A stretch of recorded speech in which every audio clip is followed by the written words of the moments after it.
Hi, it's good to be with you for another episode of Leadership Lean In. My name's Alex and this is Matt. I'm Matt, hi. I'm Chair of Trustees, and so it's really good to be here today at the Guildbourne Centre. Just remind people who I am, I suppose. Yeah, that'd be great. So I'm married to Becky and I've got two boys, Joel and Tom. I'm an engineer. I work for a manufacturing company in Portsmouth, and I've been Chair of Trustees for a while, and yeah, just pleased to be here at the Guildbourne Centre. Yeah. We're going to be talking about that now. Yeah, so we're here in the space and hopefully you watched yesterday morning where we spent the whole service, the whole of Church Online up here, and it's just so exciting to see the space, to I guess worship together in the space, albeit virtually. Yep. To start our Jonah series, to do a little walk round of the space. Hopefully you saw us on there as well, just a little short clip. But we just wanted to spend this bit of time, the next 20 minutes or so, just talking together about kind of why we're doing what we're doing, what we're going to do, where we are in the process, where we need to go from here. Because for some of us, especially if you've been part of Redeemer from the start or kind of in the building up phase over the last year or so, Yep. we feel like we've been on this journey with the Guildbourne Centre for a while. Yep. And way beyond that, we feel like we've been on a journey with buildings for Yeah, even longer. It's been a 10-year journey, I Yeah, think, yeah. if not more. So going back to Jubilee, so you've been the Chair of Trustees almost the Yep. entire amount of time we've been looking at buildings? Was Yeah, that- definitely, yeah. Yeah. Yeah, so about 15 years ago, just before I was Chair of Trustees, we were looking very much at the Guildbourne Wow. Centre, Okay. and it was a slightly different plan, but we were definitely looking then, and then it went, for various reasons, for cost, we were looking at some pretty major renovations on it, more than we're doing now, and we were looking at a joined up approach, combining our resources with a local business at that time, and looking at quite a major project, and in the end it didn't happen. And then we then looked at other buildings, Aviation House we looked at, Yeah.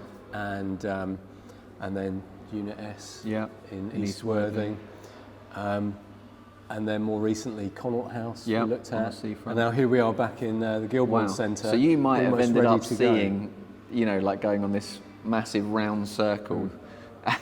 It's kind of like the Israelites in the desert, like a bit like spending like 40 years basically going very short distance. Yeah. Yeah, now you put it like that. Yeah, which maybe is depressing, or I don't know. Yeah. No, but we've. I think it's been an amazing journey. I think, especially with, we've talked about this a lot, with this journey that we've gone in with, with the council and change of use, and just the things we've gone through in trying to get planning permission with Unit S in the past.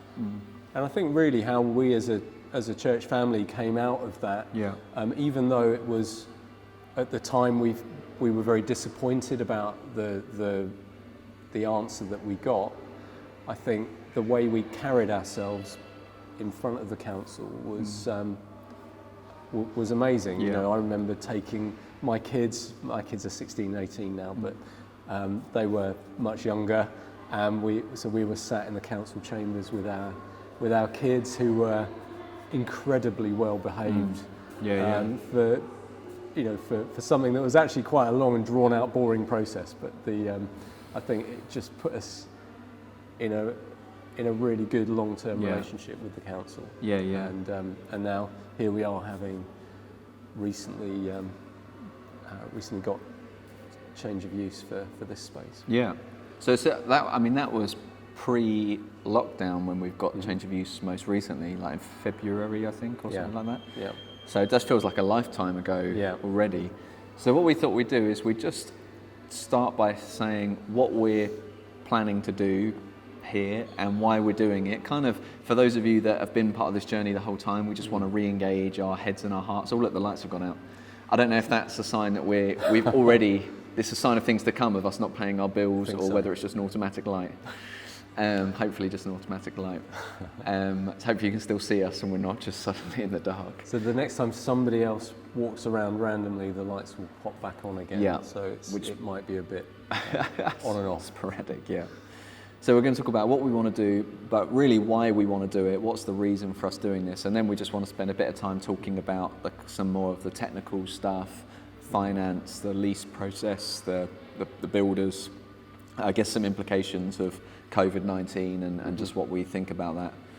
So the plan is that we are going to completely renovate this space. So at the moment you can only see a small part of it, all the way back to that lovely Noah's Ark mosaic mural type thing in the background. But this space, as you'll have seen yesterday on the little walk around, goes right the way around the atrium in the Guildbourne Centre. And we want to completely transform it and renovate it, I guess both for a home to launch Redeemer in, but I guess more so than that, that's really important, but more so like a centre for the town, a hub for the town, a home for the town that we can invite hundreds and thousands of people in over the years to engage with, just to be in our space, to hear the gospel, to come to know Jesus. Because I guess really we just want to see this town flourish, don't we? Which is why, I mean, why else would we spend, well, probably be close to not far off £1 million by the time we come to it, but hundreds and hundreds and hundreds of thousands of pounds doing this is because, I mean, why is it? Why do we want to do that? So, what's our why? Why are we doing this? We want to be in the centre. We want to have somewhere that is a community hub that makes it easy for people to come in and meet with Jesus and be transformed.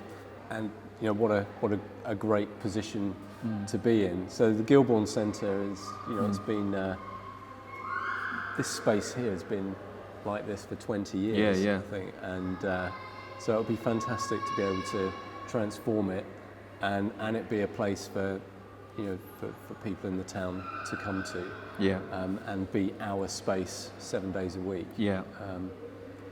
I don't know if you can hear the sound of kids downstairs and that echo, but when I kind of had an image of what it might be like on a Sunday morning in this in this space, if you're standing downstairs and we as a church are upstairs worshipping and we've got kids moving around the balcony, going from one room to another, just the buzz that would be. That's that, and it's the church. Who would have?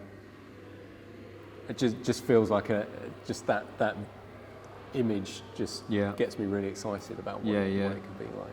And we really want this to be a space for the town. I think it's so easy to think when you come to think about church buildings, like we want a home, and obviously we do, but I think the gospel reason for wanting a home is to invite other people into it. It's not just to kind of have your thought, like the way a British person thinks about their home. I think this is my house and I want my space and my boundaries, but I think God's way of viewing a home is actually probably much more like more open. Much more open. It's probably much more like Middle Eastern in that sense. In obviously the Bible was written in the Middle East and the Mediterranean, where homes were actually open spaces where you had the community in. And I think God wants this to be a place which is like with no walls in that sense, a home with no walls, no borders, because there are thousands of people in this town that don't know Jesus, and we want to be here for them, which means we want to use this space for them. We want to serve them with the space. That's why we're doing this. It's more than just a Sunday meeting. It's a space that's accessible all week and available for people in different groups to use and to be available and open. And we kind of want this to be. So we started talking about the vision statement, taking Jesus to the centre. And I guess very literally, that means lots of things to us, but very literally means we want to take Jesus to the Guildbourne Centre, So we actually want the reputation of this centre to change. We want this to be a place that people want to be, that businesses want to be, that businesses want to open up in. And so we just kind of want to pour ourselves out. And I think one of our defining characteristics as a church needs to be the way that we love Worthing, the way that we talk about Worthing, the way that we think and pray about Worthing, because I think this is probably true of any home, any place where anyone lives, is it's easy to talk negatively about the place that you live. I don't know if you find that. Yep.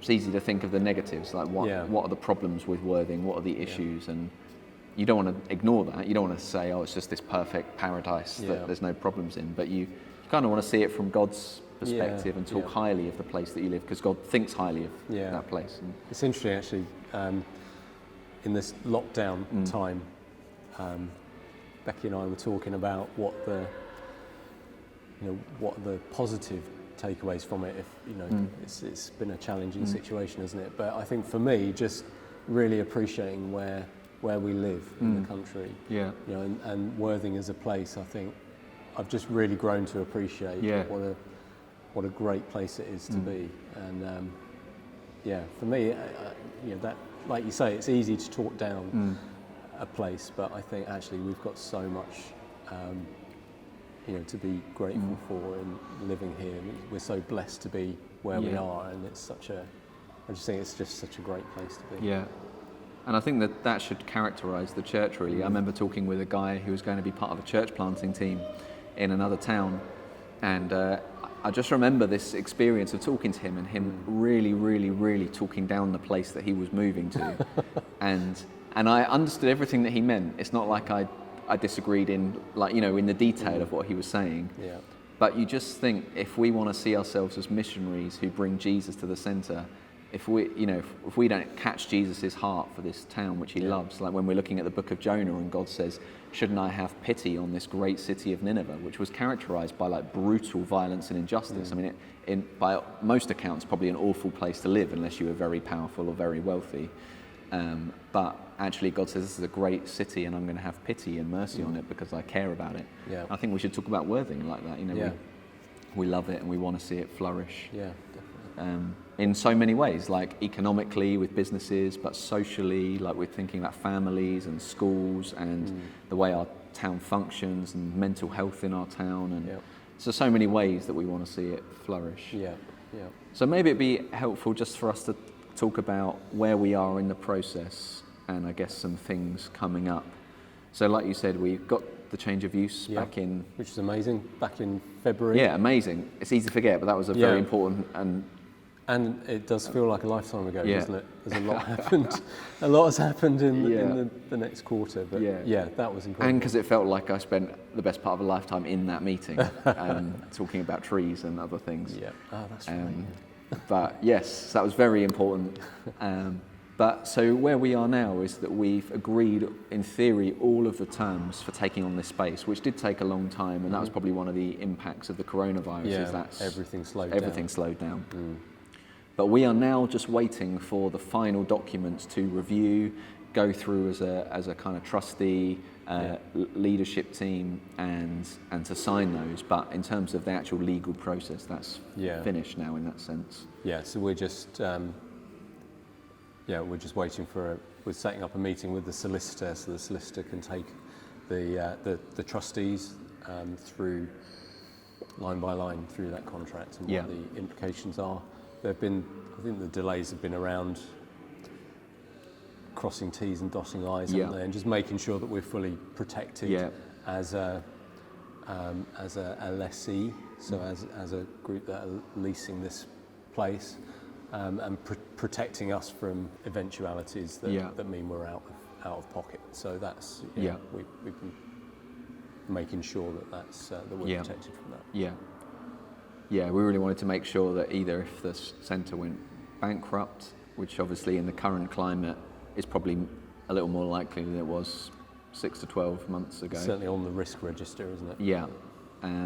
But also, like if the centre got sold, for example, we just want, like Matt said, we just want to make sure that we don't going to find ourselves in a very problematic situation if something unexpected happened. Which we're there with that now, but we still need to sign. But assuming that all happens fine and that we do that, which we're expecting to happen next few weeks. Then the plan is that we're going to sign our contract with our builder that's all lined up simultaneously, so that building work can start as soon as physically possible once the space is legally ours, because we just really want to make use of that initial period of time. Yeah. But before we get onto like the kind of where we are with the money and the rest of that process, just might be worth, people might be thinking, what about the situation with the coronavirus? Yep. And so we're going to take on this space, but may not be able to use it initially in the way that we would want. So if it was all done up now and we had it now, actually we would be restricted. I think churches are currently restricted. I was looking into it earlier to 50 people, but you know, like whether people even want to rent space at the moment. Yeah. You know, so it might just be worth us talking about that. So one of the things we obviously want to run this as a business as well to then bring income into the kingdom, essentially, into the church, so that we can then use that to missionally do what we want to do. Yeah. And we'd originally been talking about renting out, having shared office space for people that worked from home, to rent desk space. Obviously, in the current climate, that's just off the table. But we'd actually started to move away from that anyway, before, and we're looking at renting out rooms to businesses over a longer period of time. I think that, as you said, if we were finished now and we're now looking at renting space out, it would be very difficult. But because of the delays, it's likely that this space isn't going to be, you know, we're looking for this to be ready around the end of the calendar year, aren't we? Yeah. So in that kind of time scale, that probably is helpful in some respects with what we know about things opening up and availability of space and how we can use space. And then in the new year, who knows what the situation is going to be, but it's almost certainly going to be different to how it is now. So in some ways, in the round, you know, where we see ourselves now, that delay isn't a bad thing for us. Yeah. And I think in my reading of the Bible, but just in kind of recent experience, I think we've just really got to learn to trust God's timing in these things. I mean, imagine if 6 months ago we'd have started building work, and essentially had started paying for this space, and then just weren't able to use it for 6 to 9 months. I mean, we would have been really in a sticky situation probably. And you think you just want to thank God for that, really. You just want to trust God that you know, we'll find ourselves in the right place at the right time. Not to say everything's going to be easy or everything's going to go smoothly, but you do want to learn to trust His sovereignty in it, His hand in it. And I think you said to me earlier when we were talking, we've just got to learn to be really flexible. Like our objectives are exactly the same, that we want to see people come to know Jesus, and that's why we're doing this. And so we just want to use the space in the best way, yes, to be financially viable, and like Matt said, to bring money in so that we can serve this town in the mission that God's given us.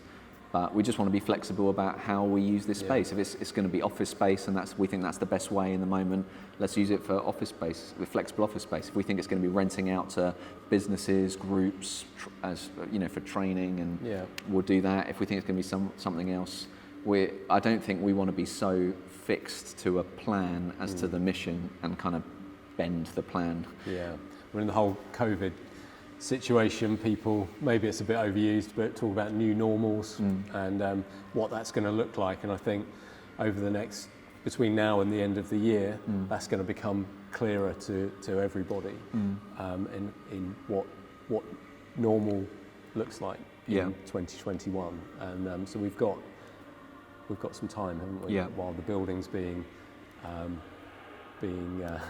transformed from this into. Are you saying you don't think this is fine? Well, you know, maybe the pillars could be smoothed out a bit, and we could sweep up the floor. There is something I really like about this, which some people will just completely think I've just lost my mind. But so when we filmed yesterday's service up here previously, I mean, I hope you agree. I thought obviously it looks like it's not, you know, it needs a lot of work, but it's just something I don't know, industrial and raw about it. Yeah. That we kind of want to keep a feel of, even though we obviously won't look like this, we want to keep that kind of feel. I'm glad you clarified that. Yeah, otherwise people might think we're going to spend the best, £750,000+ pounds on I don't know. I'm not sure. Anyway, no, it's going to be my office or something. Yeah, no, it's not. Yeah. No, we're not. We're actually going to spend it here, Yeah. and it's going to look different. Yeah. So we've got a very detailed schedule. Yeah, we have got a detailed schedule. If in schedule. doubt, you're welcome to come and see. Welcome to see the detailed schedule. Yeah. Yeah, it's not just on, I don't know, a new car or something. No, definitely not. I should probably stop joking about Absolutely, those kind of things. Matt's going to ask for that bit to be edited out of this little thing. So that's kind of what we're thinking about the whole coronavirus thing. It's thrown a lot of things up in the air. There's a lot of unknowns, unknown unknowns. Yeah. Usually we're dealing with maybe more known unknowns, but we've kind of gone into the unknown unknowns territory. So just seeing how things are going to work. Yeah. In 2021, I think. Yeah.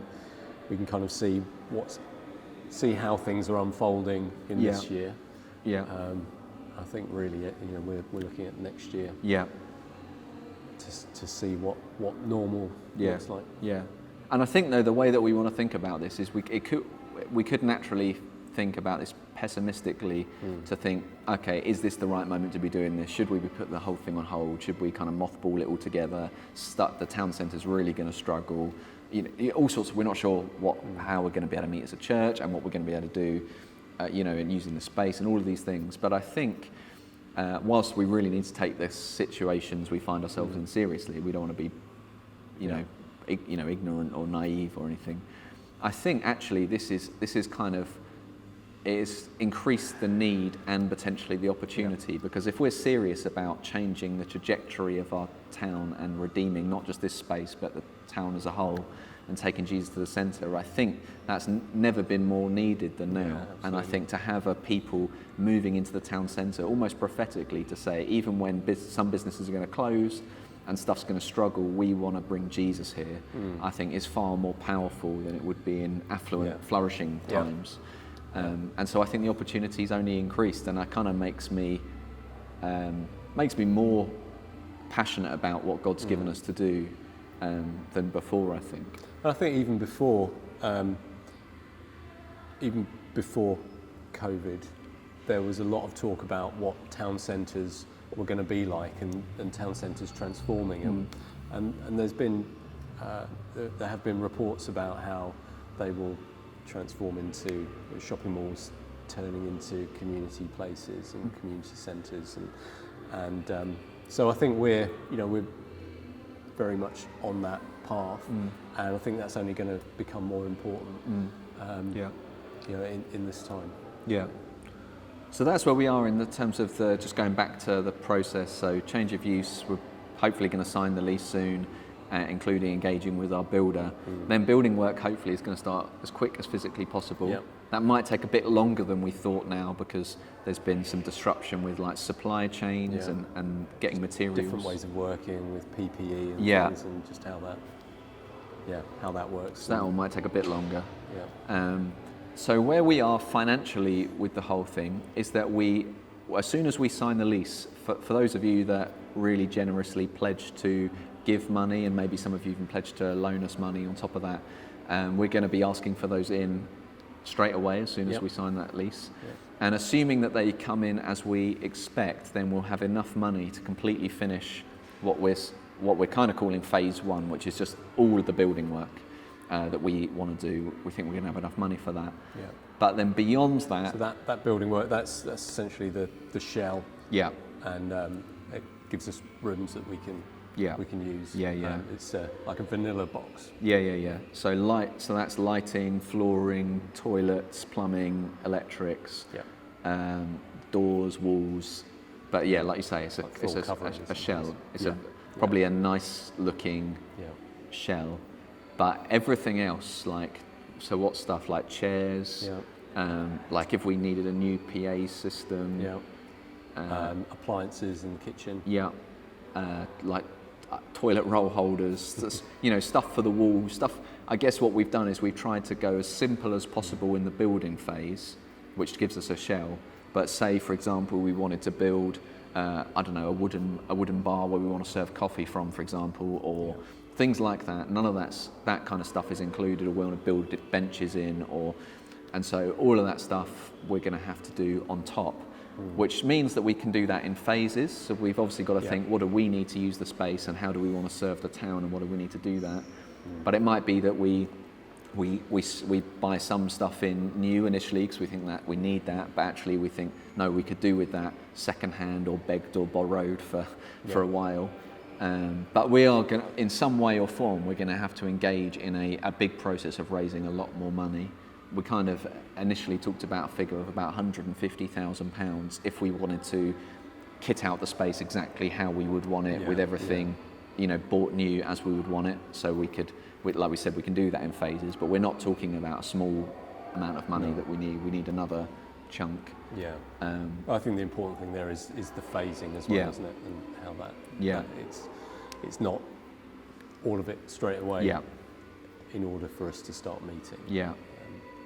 And I think part of that is the kind of exciting part of the journey of it, really, because it might be that actually we can get a lot of people involved in various things. So rather than pay the building company that we're going to use a load of money to build us, say, for example, benches or wooden bars or those kind of things, the kind of things that will make it look the way we want it to look.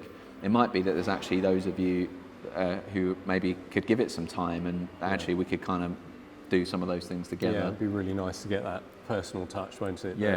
That ownership of all of us that it's something that we've all invested in, not just financially, but physically as well. And one of the suggestions that was raised, I think, and you mentioned it to me just now, is that whether what we do is create some kind of shopping list. What did you call it? Like a wedding present list. A wedding list. John Lewis won't go John Lewis. But like a kind of a shopping list where actually you might think, okay, so a chair is going to cost £50, a kitchen appliance is going to cost £1,000, I don't know, all these different items. A toilet roll holder is going to cost, 20 quid or whatever it happens to be. Yeah. And you think, actually, yes, I want to buy a chair. I'm not just going to buy myself a chair. I'm going to buy someone a chair who I don't know, who's currently living in Worthing, who I want to see come to know Jesus. So I'm going to buy me and my unknown non-Christian friend currently a chair, or in my family a chair, like a set of chairs. Or we might just do it like that so that we can kind of we can kind of own this thing together, but also think, how do we want to serve people that don't know Jesus? And that's actually we think of it as this kind of big thing, spiritual kind of question out there, but it's actually a very practical thing. Like, people that don't know Jesus need somewhere to sit, and they need a machine to make them coffee, and they need a toilet roll holder to use, and I think just having, that everyone can be part of that, and it's not just giving money and then wondering where it's gone. It's actually owning what we've got around us. I think that would be a really nice way for us all to be involved in that. Yeah, definitely. So when we ask you to redeem your pledges, some of you have done that already, so we're really grateful for that. Like Lucy and I, we did that already just because we thought, no, we really believe in what God's doing, and kind of lease or no lease, we believe in it. And so but as soon as you get to the point where we ask you to redeem your pledge, I'd really love you to consider, like, before God, whether you're able to give more than that. The reason I want to say that is because we know that we need to raise a big chunk of money, and we want to be creative about how we do that. But I think there's just something different. So when we were I don't know how many months ago now, when did we do the whole pledge thing? Was that in January? Before Christmas? Yeah. It was a long time ago now, wasn't it? I think it's one thing to say, let's pledge together, and you responded so generously to that, but to a kind of eventuality in the future that there's still some unknowns about whether or not it's going to happen, to this is definitely happening, and now we actually are going to proceed, and building work is going to start. And so we'd just love you to prayerfully consider whether you are able to give more than you pledged at the time. We know for some of you that's going to be a real challenge, and we're not expecting that of anyone, but we would just like to ask you to consider it, to be before God about it. And we kind of just want to go on this journey together and see what God does. And I guess the good thing about this next phase is that whilst the building phase, we need to have the money up front, basically, because we're signing legal contracts that we we can't be uncertain about whether or not we're going to be able to have that money. But with the next phase, we're kind of just going to be able to spend the money that we've got. And so if we've got 50,000, we're just going to think, right, we need this, this, and this, and then the rest is going to have to come at a later date. Yeah. And that's part of the journey of it, isn't it? But we do need a certain amount, I guess, to get the whole thing up and running so that we can start using the space. Yeah. I guess particularly for people that aren't the church, you know. It'd be difficult to rent out space for people to have a training day if you say, but you're going to sit on the floor and there's no tables or speakers or toilet roll holders, so you can bring all that yourself. But but we're just going to go on a bit of a journey with it together. Yeah, we can work through that. Yeah. Maybe the first week we meet, everybody's sat on cushions or bring their own camping chairs. Yeah, well, it may well be.